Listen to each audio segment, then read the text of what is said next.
بسم اللہ الرحمن الرحیم۔ السلام علیکم ناظرین، آج انفارمیٹر ٹیم آپ کے لیے ایک بہت ہی دلچسپ اور معلوماتی ویڈیو لے کر آئی ہے۔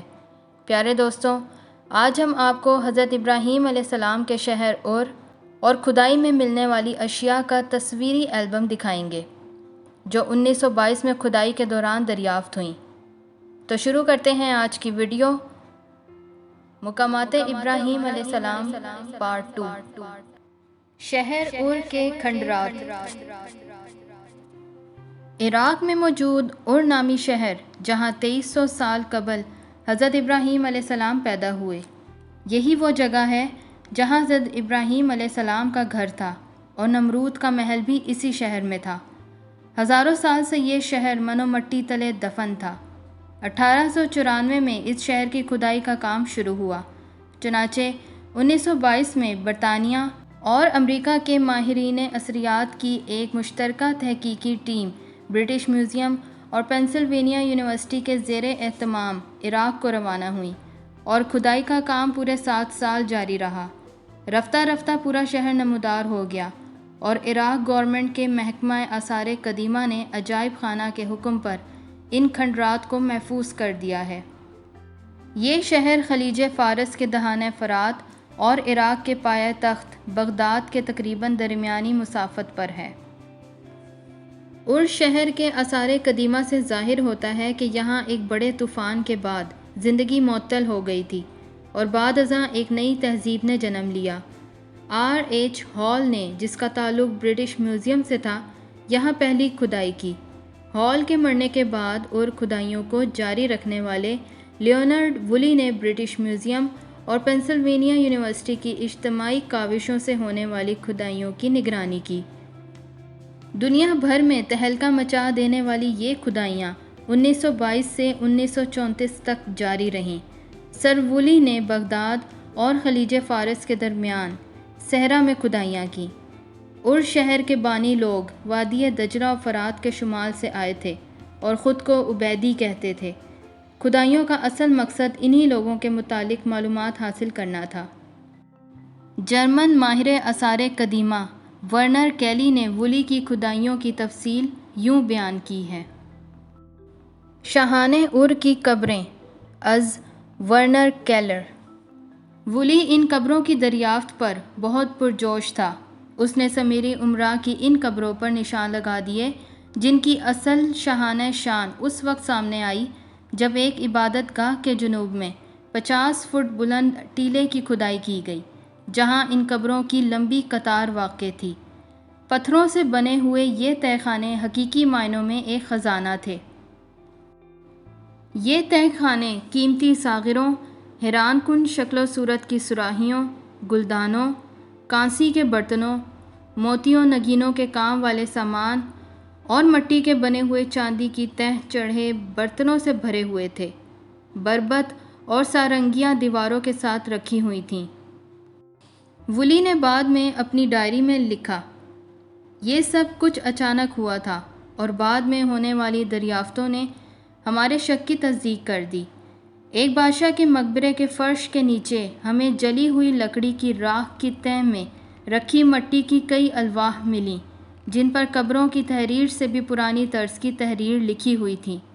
اس تحریر سے اندازہ کیا جا سکتا ہے کہ یہ الواح 3000 سال قبل مسیح کی ہیں، یعنی یہ مقبروں سے بھی 2-3 صدیاں پرانی تھیں۔ جب مزید کھدائی کی گئی تو مٹی کی نئی تہ سامنے آئی جس میں گھریلو استعمال کے برتنوں کے ٹکڑے بکثرت موجود تھے۔ ماہرین کے مطابق یہاں برتن ایک طویل عرصے تک ایک ہی طرز کے رہے۔ یہ برتن بالکل اسی طرح کے تھے جو بادشاہوں کی قبروں سے ملے تھے، گویا صدیوں تک سمیری تہذیب میں کوئی تبدیلی واقع نہیں ہوئی تھی، یعنی بہت جلد ہی انہوں نے تہذیب کی حیران کن بلندیوں کو چھو لیا تھا۔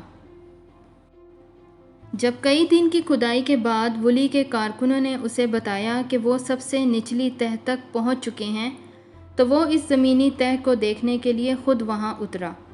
دیکھتے ہی وولی بھی اسے آخری تہ سمجھا۔ یہ ریت کی تہ تھی جو پانی کے کسی بڑے ریلے سے ہی جمع ہو سکتی تھی۔ انہوں نے مزید کھدائی کرنے کا فیصلہ کیا۔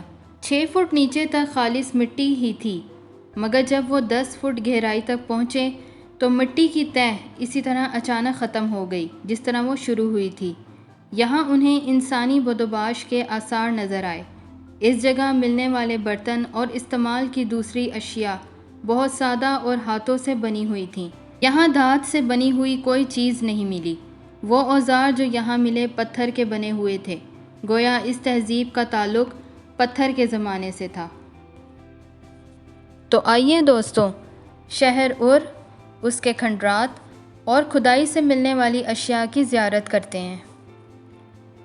اور شہر میں موجود حضرت ابراہیم علیہ السلام کا مکان مبارک۔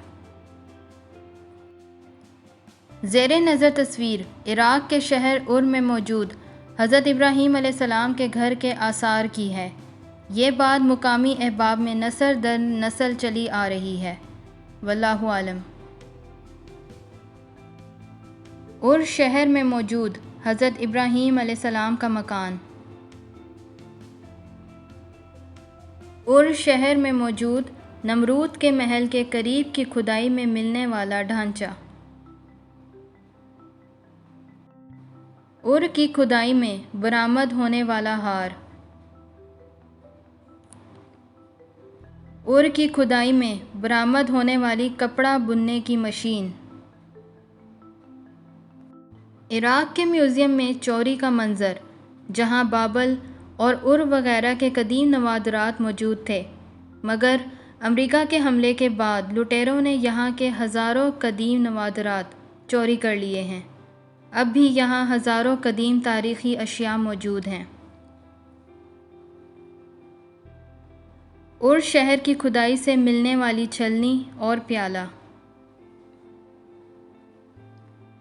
زیر نظر تصویر اور سے ملنے والے قدیم برتن کی ہے۔ اور کی کھدائی سے ملنے والا برتن۔ اور کے لوگ بتوں کی پوجا کرتے تھے۔ اللہ نے اس قوم کی طرف حضرت ابراہیم علیہ السلام کو مبعوث فرمایا۔ زیر نظر تصویر نمرود کے شہر ار سے ملنے والے ٹوٹے ہوئے بت کی ہے۔ شہر ار کے لوگوں نے جانوروں تک کو اپنا خدا بنا رکھا تھا۔ زیر نظر تصویر ار کے بت کی ہے جو گائے سے مشابہ ہے۔ عراق کے شہر ار سے ملنے والا پیالہ اور گلاس، یہ 2500 قبل مسیح میں بادشاہ کی قبر سے برآمد ہوئے۔ ار سے ملنے والا سونے کا برتن جو کہ نمرود کے زمانے کا ہے۔ ار کے شاہی قبرستان سے برآمد ہونے والے کچھ طلائی ظروف جو اب عراق کے عجائب خانہ میں ہیں اور جن سے اس زمانے کی تہذیبوں و تمدن کا اندازہ ہوتا ہے۔ خواتین و حضرات، یہ تھی آج کی ویڈیو۔ اگلی ویڈیو میں ہم آپ کو حضرت ابراہیم علیہ السلام کا شہر بابل اور اس کے کھنڈرات کا تصویری البم دکھائیں گے۔ ہمارے ساتھ رہیے گا۔ اللہ نگہبان۔